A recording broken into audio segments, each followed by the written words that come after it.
وہ 4 راز جن سے ٹائٹینک ڈوبنے کے 111 سال بعد بھی پردہ نہیں اٹھ سکا۔ آج سے ٹھیک 111 سال قبل ٹائٹینک ایک اندھیری رات میں ایک برفانی تودے آئس برگ سے ٹکرا گیا تھا۔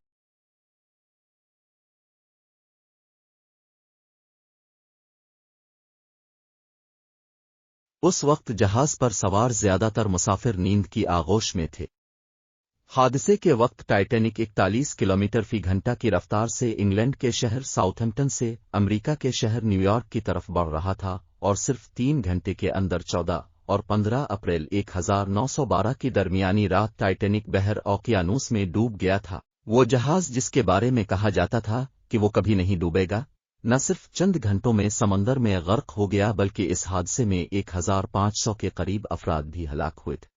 111 سال بعد بھی اسے سب سے بڑا سمندری حادثہ سمجھا جاتا ہے۔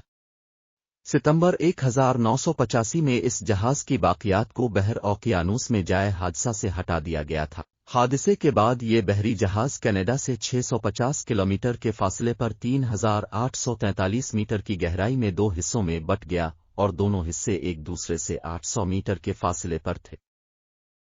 111 سال گزرنے کے بعد بھی اس حادثے کے بارے میں معمے موجود ہیں۔ BBC نیوز برازیل نے کچھ ماہرین سے بات کر کے ان رازوں کے جواب تلاش کرنے کی کوشش کی۔ ایک، یہ جہاز کبھی ڈوب نہیں سکتا۔ اس بڑے بحری جہاز کے بارے میں کہا جاتا تھا کہ یہ ڈوب نہیں سکتا، خدا بھی اسے نہیں ڈبو سکتا، نعوذ باللہ۔ اس یقین کی کچھ وجوہات بھی تھیں۔ Federal university of Rio de Janeiro کے شعبہ بحریہ اور اوشن انجینئرنگ کے پروفیسر اور engineer Alexander de Pinho Alho کہتے ہیں کہ انجینئرنگ کے لحاظ سے یہ ڈیزائن کی بنیاد پر تیار کردہ پہلا جہاز تھا۔ کئی واٹر ٹائٹ کمپارٹمنٹس بنائے گئے تھے، یعنی جہاز کا ایک کمرہ پانی سے بھر جائے تو دوسرے کمرے کو غرق نہیں کر سکتا تھا۔ وہ بتاتے ہیں کہ اس جہاز کی تیاری کے دوران کچھ مشکلات پیش آئی تھیں، جیسا کہ جہاز کی اونچائی کتنی رکھی جائے تاکہ بجلی کی تاریں اور پانی کے پائپ ٹھیک سے کام کر سکیں۔ اس پر بہت سوچ بچار کی گئی۔ پروفیسر الہو کے مطابق اس پر غور کرنے کے بعد اس وقت کے انجینئرز نے جہاز کی اونچائی کا تعین کیا، یہاں تک کہ سیلاب کی صورت میں انہوں نے اندازہ لگایا کہ پانی چھت کی اونچائی تک نہیں پہنچے گا۔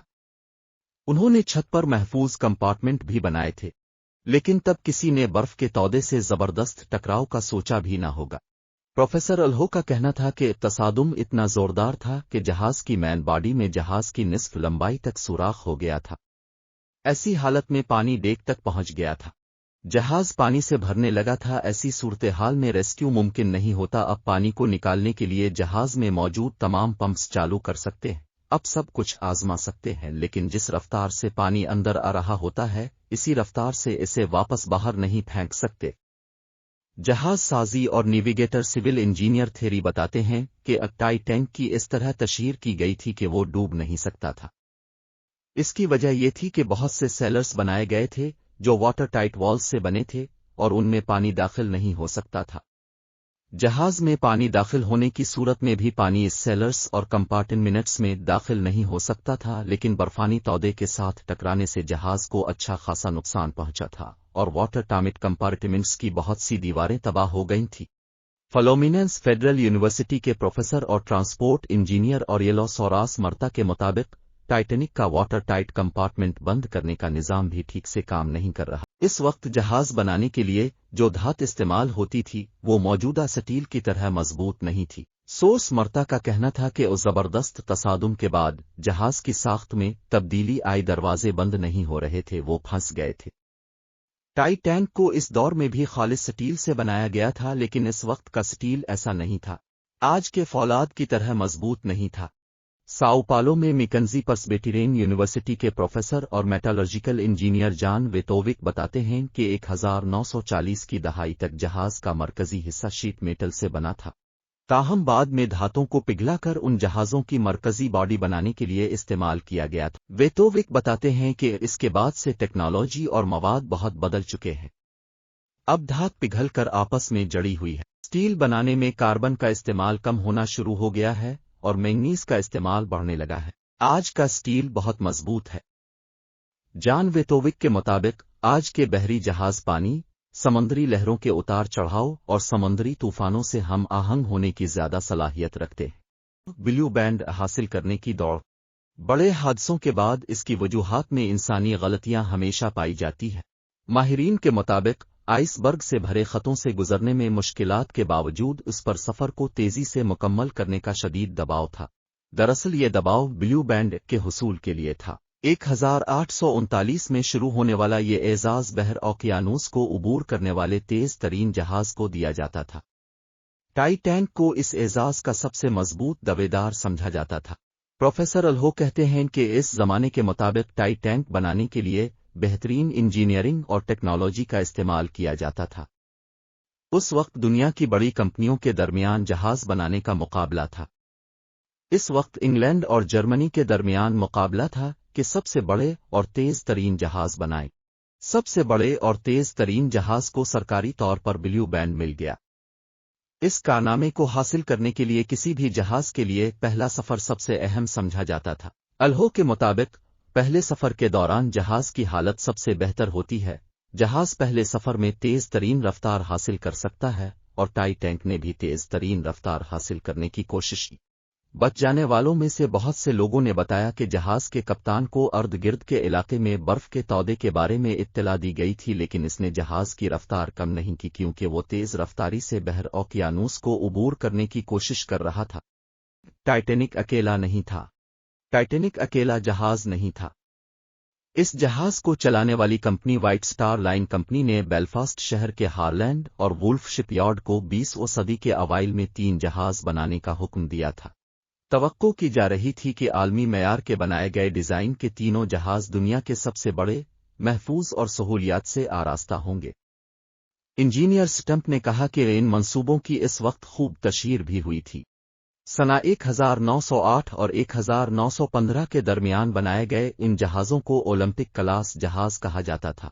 پہلے 2 بحری جہازوں 1908 میں اولمپک اور 1909 میں ٹائٹینک کی تیاری شروع ہوئی تھی۔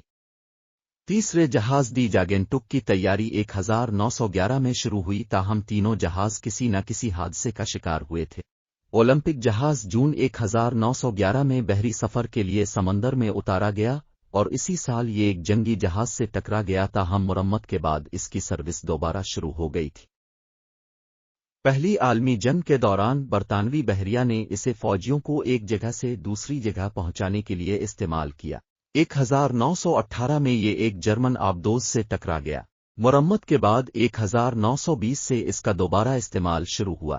پرانا اور قابل اعتماد سمجھا جانے والا یہ جہاز 1935 تک استعمال ہوتا رہا۔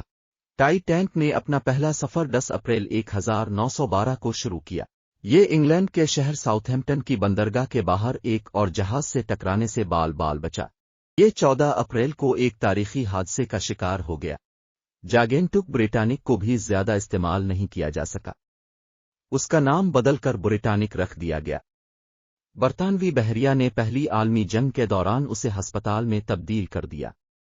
یہ جہاز نومبر 1916 میں ڈوب گیا تھا۔ یہ تینوں جہاز اپنے زمانے میں بہت بڑے تھے، لیکن آج کے مقابلے میں بہت چھوٹے کہلائی جائیں گے۔ مرتا کا کہنا ہے کہ وہ آج کے جہازوں کے مقابلے میں صرف ایک کشتی تھے۔ ٹائٹینک کی لمبائی 269 میٹر تھی۔